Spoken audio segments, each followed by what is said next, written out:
எனக்கு. யெகோவா ராஃபா சுகம் தரும் தெய்வம், உம் தழும்புகளால் சுகமானோ.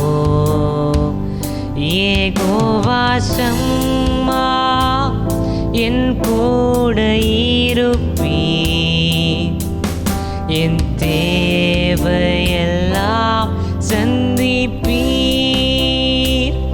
யெகோவா ஷம்மா என் கூட இருப்பீர், என் தேவையெல்லாம் சந்திப்பீர்.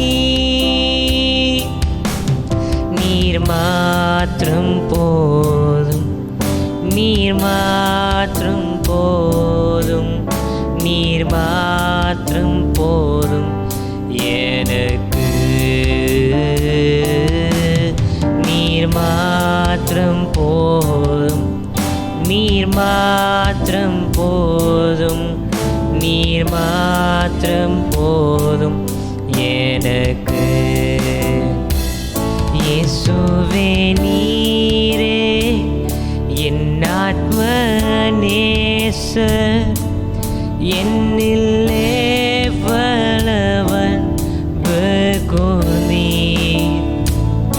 என்னையே மீட்க உம்மையே தந்தீர், உம் அன்பிற்கு அளவில்லையே. என் வாழ்நாள் முழுதும் உமக்காக வாழ்வேன், நீரே என்றென்றும் போதும். என் வாழ்நாள் முழுதும் உமக்காக வாழ்வேன், நீரே என்றென்றும் போதும். நீர் மாத்திரம் போதும், நீர் மாத்திரம் போதும், நீர் மாத்திரம் போதும் எனக்கு. நீர் மாத்திரம் போதும், நீர் மாத்திரம் போதும், நீர் மாத்திரம் போதும் எனக்கு. ஓ நீர் மாத்திரம் போதும், நீர் மாத்திரம் போதும், நீர் மாத்திரம் போதும் எனக்கு. நீர் மாத்திரம் போதும், நீர் மாத்திரம் போதும், நீர் மாத்திரம் போதும் எனக்கு.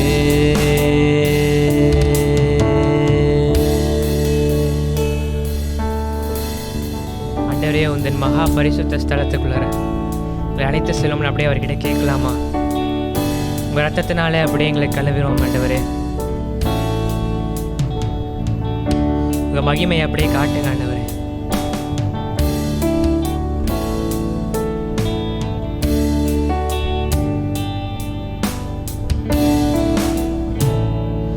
உந்தன் மகா பரிசுத்த ஸ்தலத்திற்குள்ளே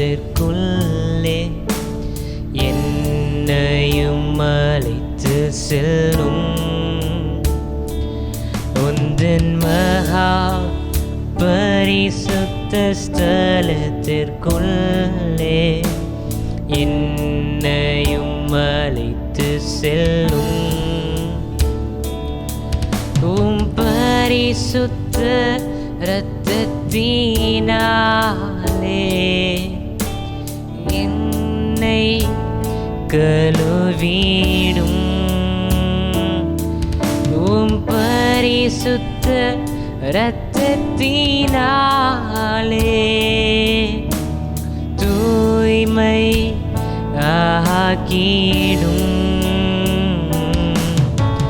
உள்ளே அழைத்து செல்லும். உந்தன் பிரசனத்தால் நிரப்பிடும். அழைத்திடும்.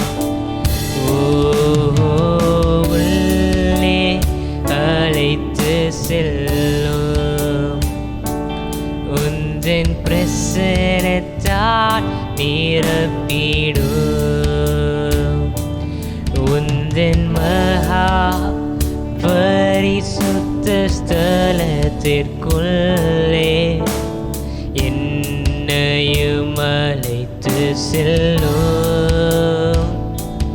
உந்தன் மகா பரிசுத்த ஸ்தலத்திற்குள்ளே என்னையும் இழுத்து செல்லும்.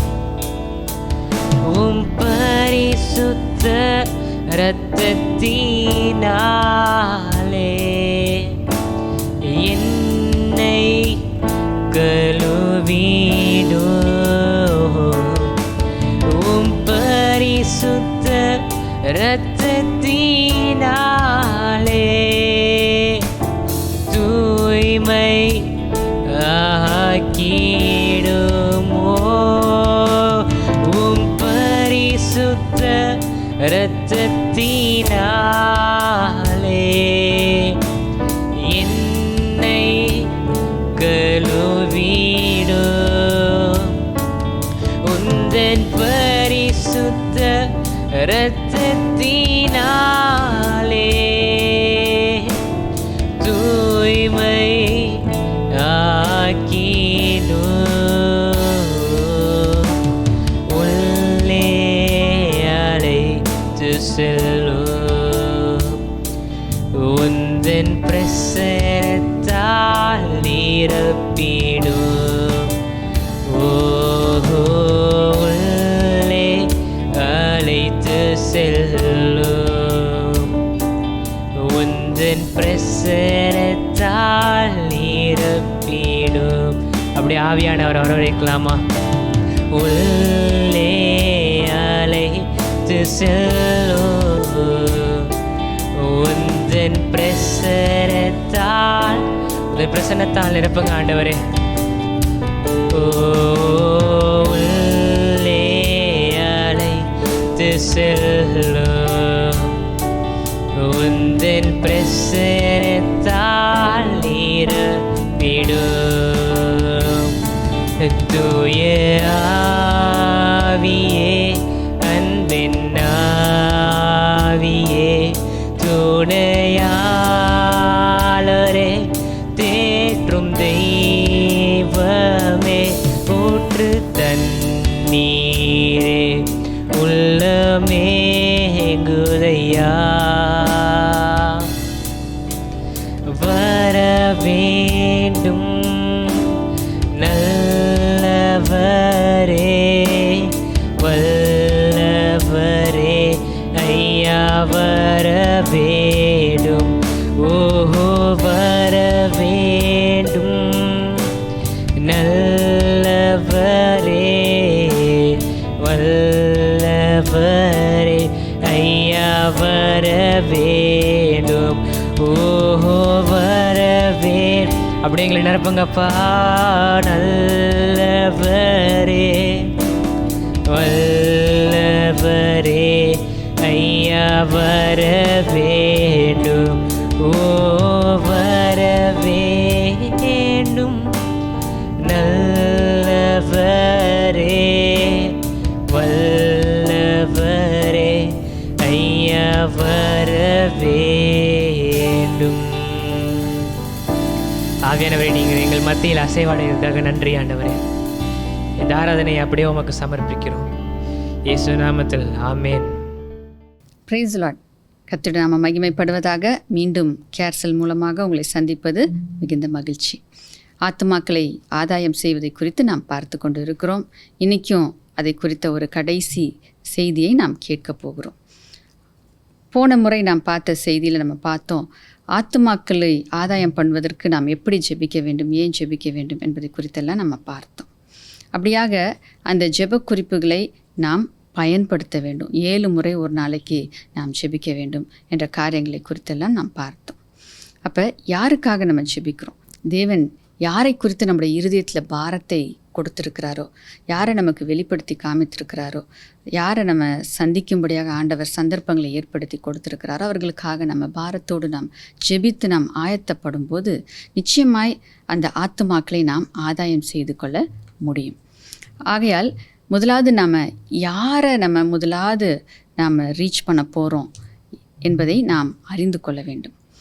உங்களுடைய இருதயத்தில் தேவன் போடுகிற நபர்கள் யார் முதல் முக்கியத்துவத்தை பெறுகிறார்கள் என்பதை ஆவியானுடைய துணையோடு நீங்கள் அவங்கள ஒரு பட்டியலிட்டு அவருடைய பெயர்களை நீங்கள் எழுதி வைத்து கொள்ளும்படியாக அன்போடு கேட்டுக்கொள்கிறோம்.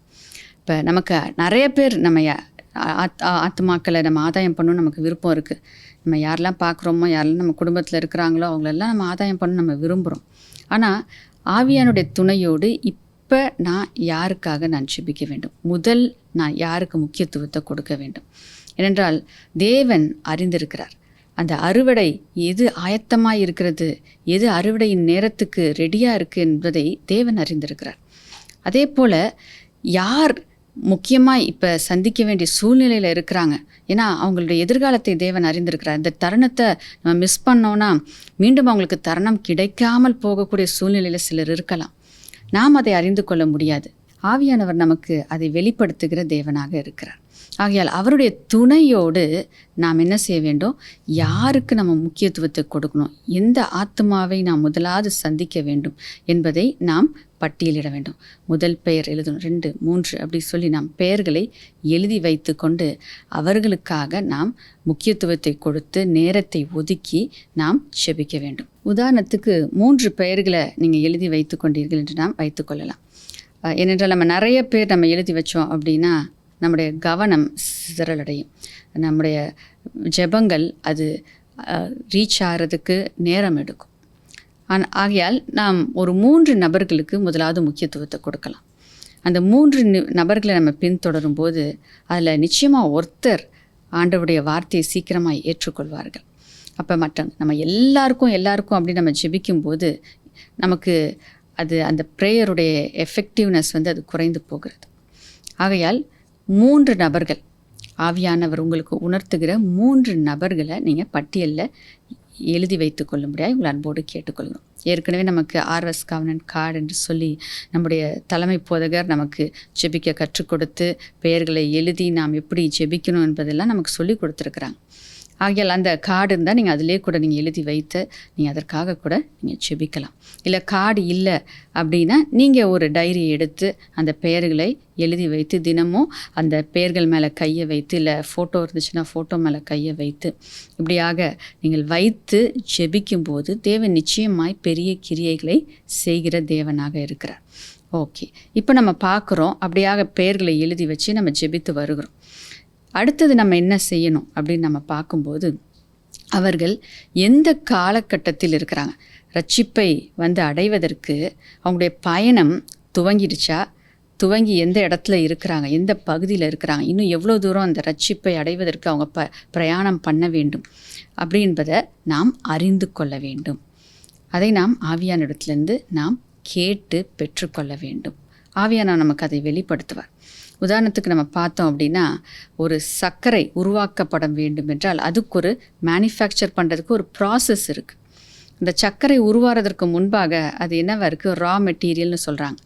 அது வெறும் அந்த கரும்பு இல்லைங்களா, அங்கே விளைச்சலில் இருந்து அறுத்து வாங்கி வைத்திருக்கிற அந்த கரும்பு, அதை என்ன பண்ணுறாங்க, அதை சாறு எடுத்து அந்த ஜூஸை எடுத்து அதை அந்த ஒரு ஹீட்டிங் ப்ராசஸ்க்குள்ளே கொண்டு போய் அதில் அந்த ஜூஸில் இருக்கிற மற்ற காரியங்கள் அதை பிரித்தெடுத்து வெறும் அந்த சர்க்கரைக்குரிய காரியங்களை அந்த ஜூஸை மட்டும் தனியாக பிரித்து எடுத்து அதை அப்புறம் அதில் எவாப்பரேட் பண்ணி அந்த தண்ணி சத்தெல்லாம் அதுலேருந்து எடுத்துட்டு அதை ஒரு கிறிஸ்டலாக மாற்றி அந்த கிறிஸ்டலில் மீண்டும் அதிலிருந்து அதை பரிசுத்தப்படுத்தி கடைசியாக தான் நமக்கு என்ன பண்ணப்படுகிறது, ஒரு ரா மெட்டீரியல் கிடைக்கிறது.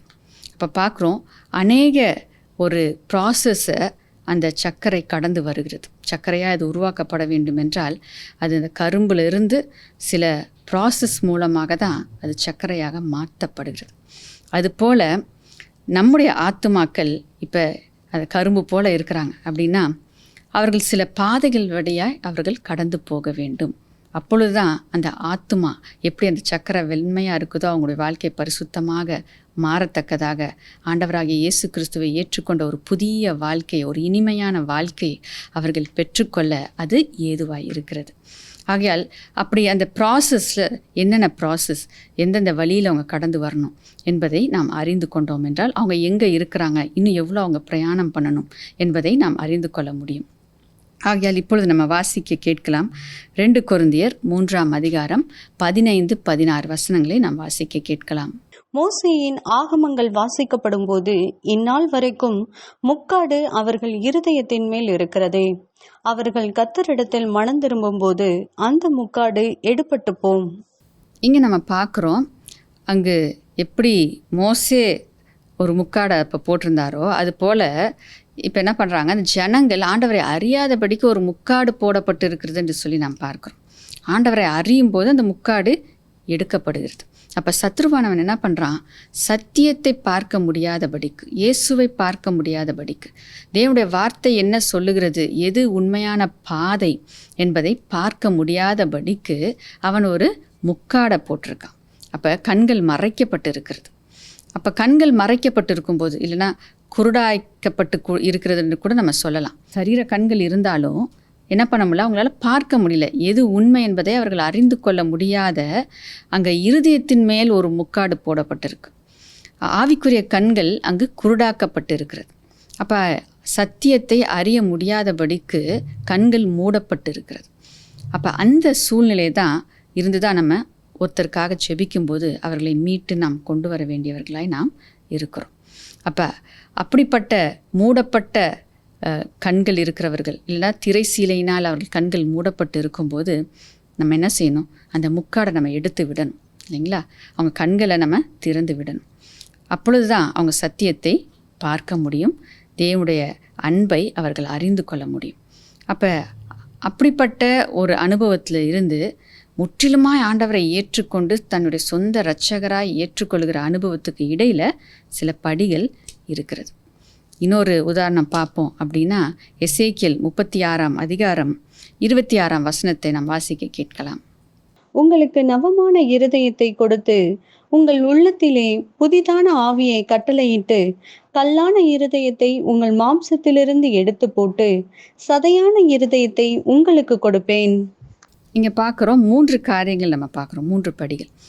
இப்போ பாருங்கள், புதிய இருதயத்தை ஆண்டவர் தரேன்னு சொல்கிறாரு, புதிய ஆவியை ஆண்டவர் கொடுப்பேன்னு சொல்கிறாரு.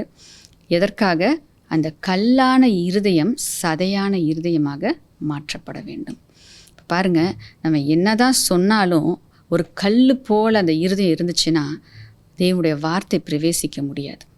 பாருங்கள், ஒரு கல்லில் நம்ம ஒரு கல் தூக்கி போட்டோம் அப்படின்னா அதில் பட்டு மீண்டும் அது ரிஃப்ளெக்ட் ஆகி வந்துடும், எதுவுமே உள்ளுக்கு போகாது, கல்லுக்குள்ளே நுழைய முடியாது. அப்போ அப்படிப்பட்ட ஒரு இருதயம் இருக்கும் என்றால், இப்போ அவர்களுக்காக நம்ம ஜெபிக்கும் போது தேவன் எப்படிப்பட்ட இருதயத்தை கொடுப்பாரா? சதையான இருதயத்தை, மெதுவான இருதயத்தை அவர் கொடுக்க வல்லவராயிருக்கிறார். அந்த கல்லான இருதயத்தை சதையான இருதயமாக மாற்ற வல்ல தேவன் நம்முடைய தேவன். ஆனால் அதுக்கு நடுவில் என்ன நடக்கணும்? அங்கே ஆவியானவர் அங்கு கிரியை செய்ய வேண்டும். புதிய இருதயமாக அந்த இருதயம் மாற்றப்பட வேண்டும். எல்லா பழையவைகளும் அவைகள் அகற்றப்பட வேண்டும். அந்த இருதயம் கல்லாக இருக்கிறதுக்கு காரணம் என்ன என்பதை நாம் கண்டுபிடித்து அந்த கல்லான அந்த பகுதியை, அவங்களுக்குள்ளே இருக்கிற அந்த சுவாபத்தை நாம் எடுத்து போட நமக்கு பரிசுத்த ஆவியானுடைய உதவி அவசியமாக இருக்கிறது. அப்போ அந்த கல்லான இருதயம் சதையான இருதயமாக மாறும் என்றால் அதற்கப்புறம் நாம் பேசுகிற ஒவ்வொரு வார்த்தையும் அவங்க இருதயக்குள்ளே கடந்து போகிறதாய் இருக்கிறது, அவங்க இருதயத்துக்குள்ளே கிரியை செய்கிறதாய் இருக்கிறது. அப்போ எந்த காலகட்டத்தில் அவங்க இருக்கிறாங்க என்பதை அறிந்து கொண்டு நம்ம என்ன செய்யணும் என்பதை நாம் தீர்மானிக்க வேண்டும். உதாரணத்துக்கு சில நேரத்தில் அவர்கள் ஆண்டோடைய வார்த்தை கேட்க துவங்கியிருக்கலாம், அவங்க கண்கள் திறக்கப்பட்டு இருக்கலாம், இருதயம் சதையான இருதயமாக மாறி இருக்கலாம். அப்படிப்பட்ட சூழ்நிலையில் கூட நம்ம வார்த்தையை அவங்கக்கிட்ட பகிர்ந்து கொள்ள அவங்க ஆண்டவரை ஏற்றுக்கொள்ள விருப்பம் இருக்கும். ஆனால் சுற்றி இருக்கிறவர்கள் இல்லை, சுற்றி இருக்கிற சூழ்நிலைகள் அவர்களுக்கு விரோதமாக அவங்க ஏற்றுக்கொள்ளாதபடிக்கு தடைகளை உண்டு பண்ணுகிறவர்களாக இருக்கலாம். அப்போ அந்த காலகட்டத்தில் இருக்கிறாங்களா அப்படின்றத நம்ம அறிந்து கொள்ளணும். சில நேரத்தில் பிசாசு அவர்களோடு போராடி கொண்டே இருப்பான். ஆண்டவருக்கு சமூகத்துக்கு வரணும் அப்படின்னு தீர்மானம் செஞ்சுருப்பாங்க. ஆனால் வர விடாதபடிக்கு ஒரு பலவீனம் வரும், இல்லை ஒரு விருந்தாளி வருவாங்க, இல்லை ஒரு முக்கியமான வேலை நீங்கள் கட்டாயம் வந்து தான் ஆகணும் அப்படின்னு ஆஃபீஸ்லேருந்து கூப்பிடுவாங்க. ஸோ இப்படி பலவிதமாக பிசாசும் சூழ்நிலைகள் மூலமாக போராடுகிறவனாக இருக்கிறான். அப்போ இப்படிப்பட்ட சூழ்நிலையில் நாம் எப்படி அவர்களை வழி நடத்துவது? அப்போ எந்த காலகட்டத்தில் அவங்க இருக்கிறாங்க, இன்னும் ரட்சிப்பை அடைவதற்கு எவ்வளவு தூரத்தில் அவங்க இருக்கிறாங்க. நம்ம ஏற்கனவே பார்த்தோம் அந்த பாலம் இல்லைங்களா, இணைக்கப்படுகிற அந்த பாலத்தில் அவங்க எந்த டிஸ்டன்ஸில் இருக்கிறாங்க என்பதை நாம் அறிந்து கொள்வோம் என்றால் அதற்கேற்றபடி நாம் அவர்களுக்கு நம்ம ஊழியத்தை நாம் செய்ய வேண்டும். இப்போ கல்லான இருதயமாக இருக்குது அப்படின்னா முதலாவது அந்த கல்லான இருதயம் சதையான இருதயமாக மாறணும். அப்போ அதற்கு ஜெபம் அவசியம். ஆவியில் நிரம்பி நாம் ஜெபிக்க வேண்டும். நாம் ஜெபிக்கும்போது தான் ஆவியானவரை தேவன் கொடுத்து அந்த கல்லான இருதயத்தை சதையான இருதயமாய் மாற்றுகிறவராய் இருக்கிறார். சில நேரத்தில் அந்த சத்தியம் நம்ம எவ்வளவுதான் விதைச்சாலும் அதை கேட்க விடாமல் டிஸ்ட்ராக்ட் பண்ணிகிட்டே இருப்பாங்க.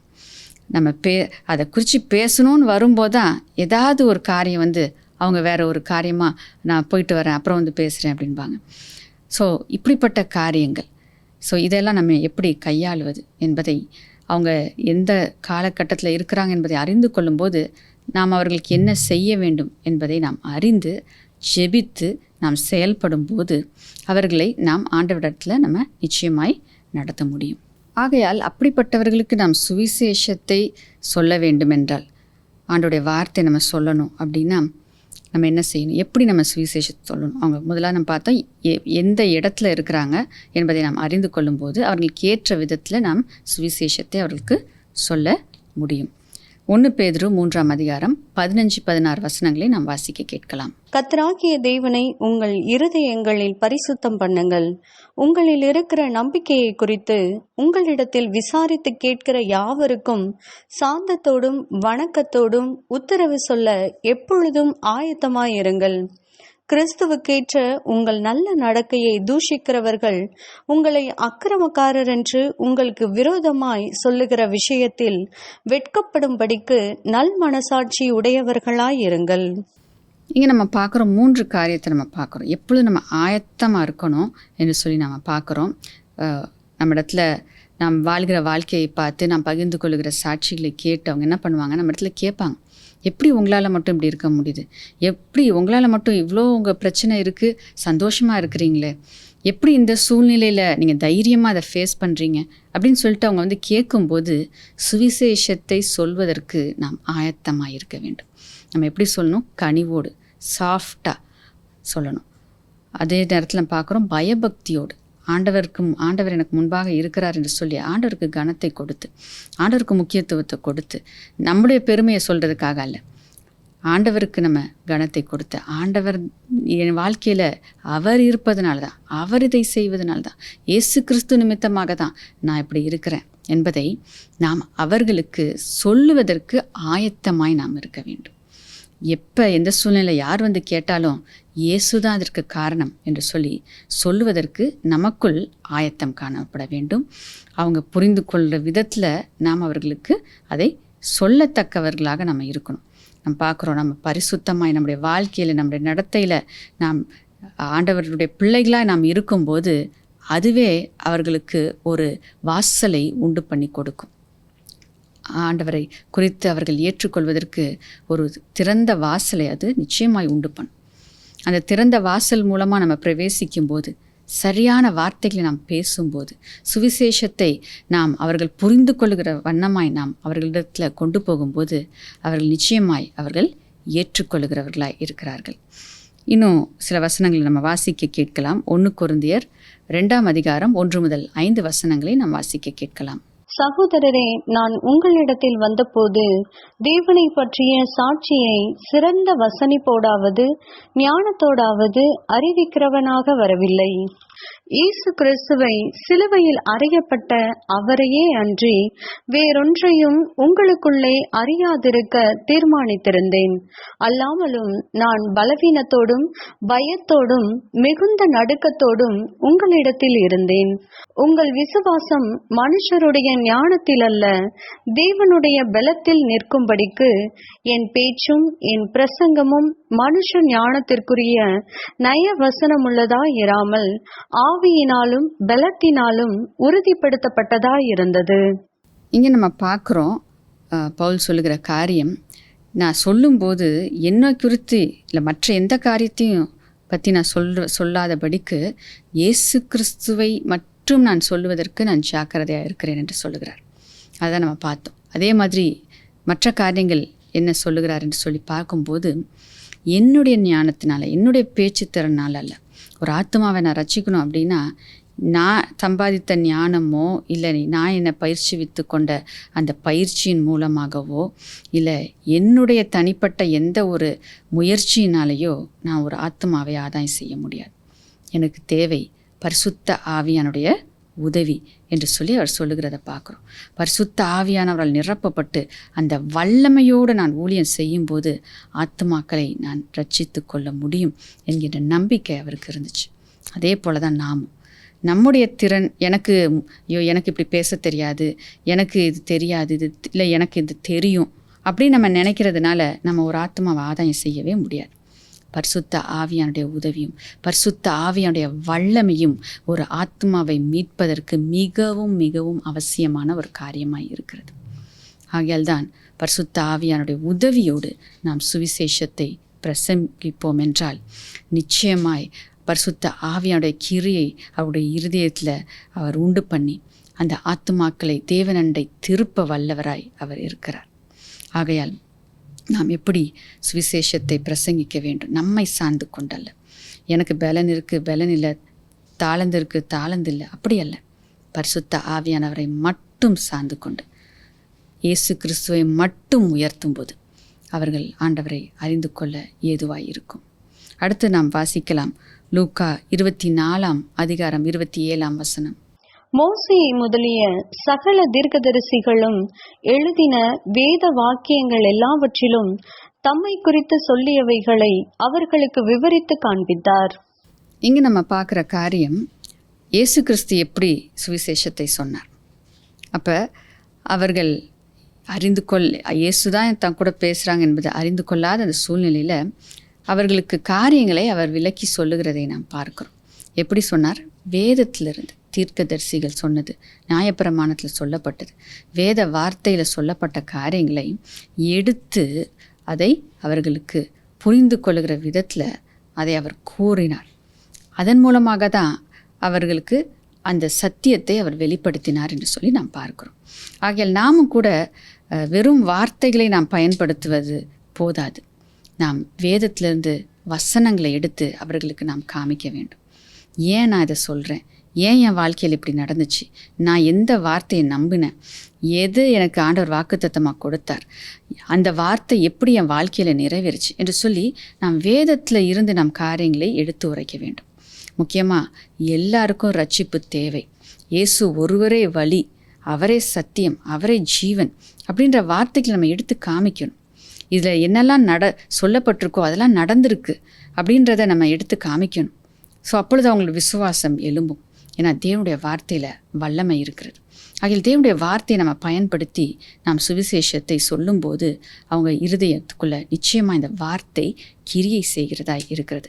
அதே அதிகாரத்தில் 32 நாம் வாசிக்க கேட்கலாம். அப்பொழுது அவர்கள் ஒருவரை ஒருவர் நோக்கி, வழியிலே அவர் நம்முடனே பேசி வேத வாக்கியங்களை நமக்கு விளங்க காட்டின பொழுது நம்முடைய இருதயம் நமக்குள்ளே கொழுந்து விட்டு எரியவில்லையா என்று சொல்லிக்கொண்டு, அப்படியாக அந்த வேத வசனங்களை ஆண்டவராகிய இயேசு கிறிஸ்து அவர்களுக்கு விளக்கி சொன்ன பொழுது அவங்களுடைய இருதயம் கொழுந்து விட்டு எரிந்தது என்று சொல்லி அவர்கள் சாட்சியாக சொல்கிறாங்க. அப்போ பாருங்க, அந்த வேத வசனத்தில் இருக்கிற வல்லமையை நாம் அங்கே பார்க்க முடிகிறது. விசுவாசம் இல்லாமல் ஒரு சோர்ந்து போய் இனி என்ன செய்ய போகிறோம் அப்படின்னு கலங்கி போய் பயந்து போய் இருந்த அவர்களுடைய இருதயத்தில் சத்தியம் அதாவது தேவனுடைய வார்த்தை நுழைந்த பொழுது அவங்க இருதயத்தில் ஒரு விசுவாசம் கொழுந்து விட்டு எரிந்ததா, நம்பிக்கை உண்டாச்சு. பாருங்கள், நம்ம ஆண்டுடைய வார்த்தையை சொல்லும்போது அவங்க எவ்வளவு ஒரு சூழ்நிலையில், நொறுக்கப்பட்ட சூழ்நிலையில் இருந்தாலும், நம்பிக்கையற்ற சூழ்நிலையில் இருந்தாலும், எப்படி நான் இந்த காரியத்திலேருந்து விடுதலை நான் பெற்றுக்கொள்ள முடியும், எப்படி நான் வெளியே வர முடியும், இப்படி போய் நான் சிக்கி கொண்டு இருக்கிறேனே என்று அவர்கள் சிந்தித்து கொண்டு இருந்தாலும் வேத வசனம் அவங்களுடைய விசுவாசத்தை கட்டி எழுப்பக்கூடியதாக இருக்கிறது. நம்ம வெறும் வார்த்தைகளை நாம் பேசுவதினால் அவங்களை நம்ம உற்சாகப்படுத்த முடியாது, அவங்களுடைய விசுவாசத்தை நாம் எழுப்ப முடியாது, அவர்களை நாம் விசுவாசத்துக்குள்ளே நடத்த முடியாது. ஆண்டோடைய வார்த்தை நாம் பேசும் பொழுது அவங்க குழம்பி போயிருந்தாங்க, பயந்து போயிருந்தாங்க. அவர்களை அந்த வசனங்கள் கொழுந்து விட்டு எரிய செய்தது. அப்படின்னா என்ன? வார்த்தைகளை நம்ம காமிக்கணும். ஆண்டவர் சொன்ன வாக்குத்தத்தங்களை அவங்களோடு நம்ம பேசணும். ஆண்டவர் சொல்லியிருக்கிறார் இல்லையா, இங்கே பாருங்கள், வேதத்தில் எப்படி சொல்லப்பட்டிருக்கு, நான் உன்னை விட்டு விலகுவதும் இல்லை, உன்னை கைவிடுவதும் இல்லைன்னு ஆண்டவர் சொல்லியிருக்கிறார். அவர் கைவிடவே மாட்டாருங்க. யாக்கோபுக்கு இப்படியாக ஆண்டவர் வாக்கு பண்ணினார், நான் சொன்னதை செய்து முடிக்கிற வரைக்கும் நான் உன்னை விட்டு விலக மாட்டேன் அப்படின்னு ஆண்டவர் வாக்கு பண்ணியிருக்கிறார். அதே ஆண்டவர் உங்களையும் நேசிக்கிறார், உங்களையும் கைவிட மாட்டார் அப்படின்னு நீங்கள் சொல்லும்போது அவங்களுக்குள்ள ஒரு விசுவாசம் வரும். அவங்களுடைய பயங்கள் எல்லாம் மறைஞ்சு போகும். ஏனென்றால் தேவனுடைய வார்த்தை அது வெளிச்சமாய் அவங்க இருதயத்துக்குள்ளே கடந்து போகிறது. அவங்களுக்குள்ளே இருக்கிற பயங்கள், குழப்பங்கள், அவங்க எதிர்காலத்தை குறித்து என்ன நடக்கப் போகிறதோ என்ற அந்த திகில் அவங்களை விட்டு மறையும். எனக்கும் ஒரு நம்பிக்கை உண்டு, எனக்கும் ஆண்டவர் ஒரு நன்மை செய்ய முடியும் என்று சொல்லி அவங்க இருதயத்தில் ஒரு விசுவாசம் கொழுந்து விட்டு எரிய துவங்கும்.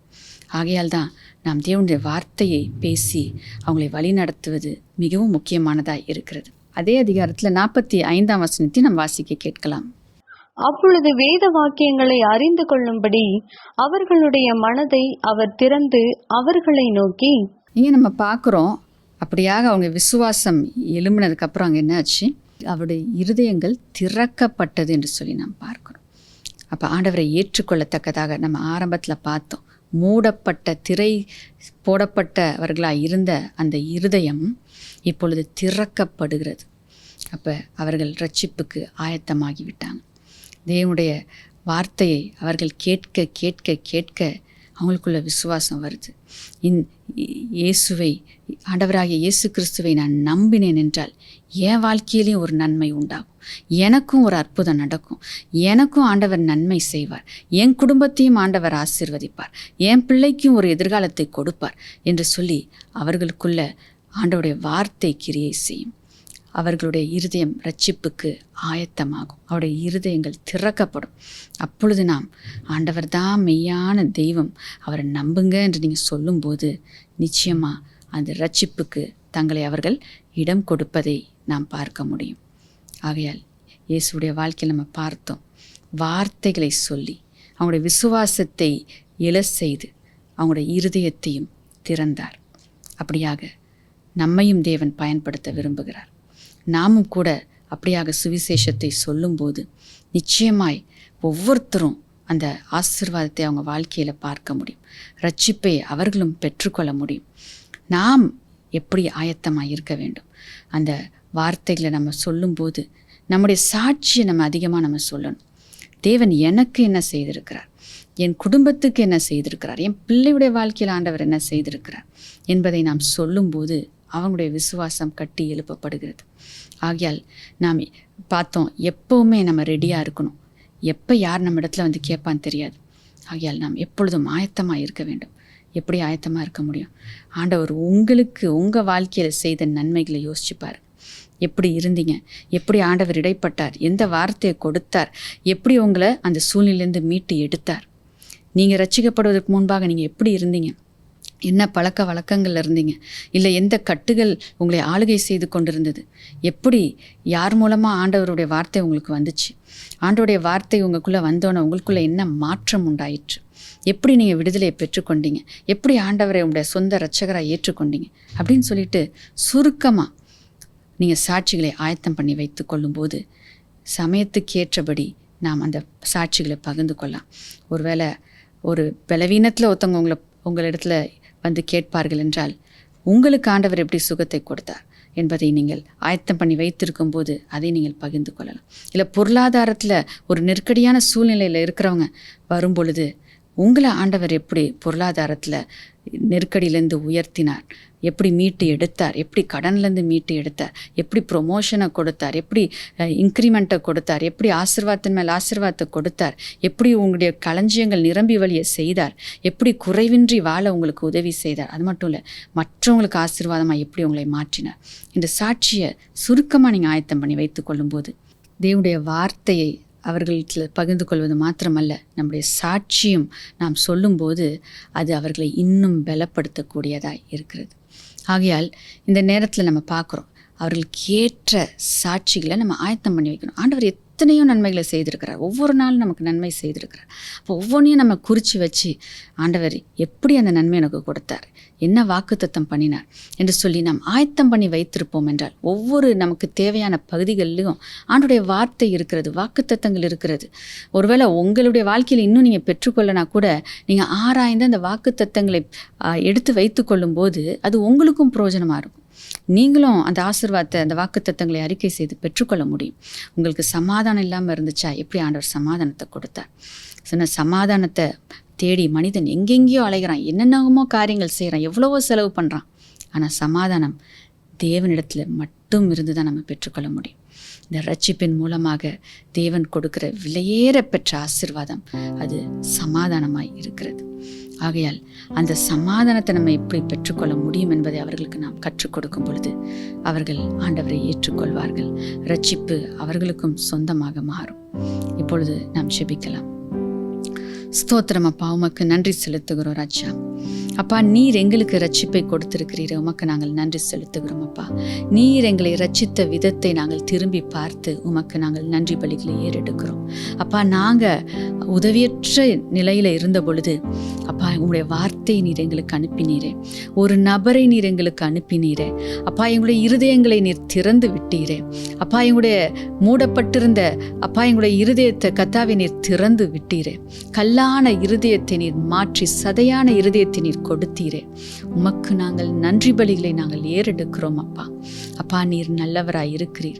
எங்களுக்கு கொடுத்த அதே ரட்சிப்பை அப்பா நாங்கள் அநேகருக்கு கொடுக்கத்தக்கதாக அப்பா நீர் எங்களை பயன்படுத்த வேண்டும் என்று விரும்புகிறதற்காக நாங்கள் நன்றி செலுத்துகிறோம் அப்பா. இது எங்கள் பாக்கியமாய் இருக்கிறது ராஜா. அப்பா, நாங்கள் பெற்ற இந்த ஆசீர்வாதத்தை மற்றவர்களோடு பகிர்ந்து கொள்ள எங்களையும் நீர் அழைத்திருக்கிறீரே, எங்களுக்கும் இந்த தருணத்தை கொடுத்திருக்கிறீரே. நாங்கள் நன்றி செலுத்துகிறோம் அப்பா. இன்னைக்கு நாங்கள் பார்த்தபடியாக மற்றவர்களை கர்த்தருடைய வார்த்தையினால நாங்கள் ஆயத்தப்படுத்தும்படியாக அப்பா அவர்களை நாங்கள் பெயர் சொல்லி அவர்களுக்காக ஜெபித்து அவங்களுடைய சூழ்நிலை எந்த காலகட்டத்தில் அவங்க இருக்கிறாங்க என்பதை அறிந்து கொண்டு அவர்களுக்கு எது தேவை என்பதை அறிந்து அந்த காரியத்தை, அந்த வார்த்தையை, அந்த சாட்சியை நாங்கள் அவர்களோடு பகிர்ந்து கொண்டு அவர்களுடைய விசுவாசத்தை கட்டி எழுப்பி ரட்சிப்புக்குள்ள நடத்தத்தக்கதாக அப்பா நீர் எங்களுக்கு உதவி செய்வீராக என்று நாங்கள் ஜெபிக்கிறோம் அப்பா. இருதயத்தை திறக்கிறவர் நீர். நாங்கள் யாருக்காகலாம் ஜெபிக்கிறோமோ, நாங்கள் யாருக்காகலாம் பிரயாசம் எடுக்கிறோமோ அவங்களுடைய இருதயங்களை எல்லாம் நீர் திறப்பீராக என்று நாங்கள் உம்மிடத்தில் நாங்கள் கேட்கிறோம் அப்பா. நீர் அப்படியாக கர்த்தாவே பெரிய அறுவடைய ஆசீர்வாதங்களை, ஆத்துமாக்களை நீர் எங்களுக்கு கொடுக்க போறதற்காக நாங்கள் நன்றி செலுத்துகிறோம். எங்களுடைய பிரயாசங்கள் ஒவ்வொன்றையும் நீர் ஆசீர்வதிக்க போறதற்காக நாங்கள் நன்றி செலுத்துகிறோம் அப்பா. அப்பா, ஒருவர் மனம் திரும்பும் பொழுது அப்பா பரலோகத்தில் மிகுந்த சந்தோஷம் உண்டாயிருக்கும் என்று நாங்கள் பார்க்கிறோமே. அந்த சந்தோஷத்தில் பங்குள்ளவர்களாக அப்பா எங்களுக்கு இந்த தருணத்தை நீர் கொடுப்பீராக. அந்த களி கூறுதல், அந்த ஆனந்தம், அந்த அபிஷேகத்தில் இருக்கிற அந்த வல்லமை, கர்த்தாவின் மகிழ்ச்சி எங்களையும் நிரப்பட்டும் அப்பா. பரலோகத்தில் இருக்கிற அந்த கொண்டாட்டம் எங்களுடைய இருதயத்தையும் நிரப்பட்டும் அப்பா. அநேக ஆத்துமாக்களை நாங்கள் ஆதாயம் செய்து அந்த மகிழ்ச்சியை நாங்களும் அனுபவிக்க நீர் எங்களுக்கு கிருபை செய்ய போறதற்காக நாங்கள் நன்றி செலுத்துகிறோம். கொடான கொடி நன்றி பலிகளை ஏறெடுக்கிறோம் இயேசுவின் நாமத்தில் பிதாவே, ஆமென், ஆமென். நம்ம சேர்ந்து சொல்லலாம். என் ஆத்துமாவே கர்த்தரை ஸ்தோத்திரி, என் முழு உள்ளமே அவருடைய பரிசுத்த நாமத்தை ஸ்தோத்திரி. என் ஆத்துமாவே கர்த்தரை ஸ்தோத்திரி, அவர் செய்த சகல உபகாரங்களையும் மறவாதே. ஆமென். God bless you. கர்த்தர் நம்மை கொண்டு அநேக ஆத்துமாக்களை ஆதாயம் செய்ய நமக்கு உதவி செய்வாராக.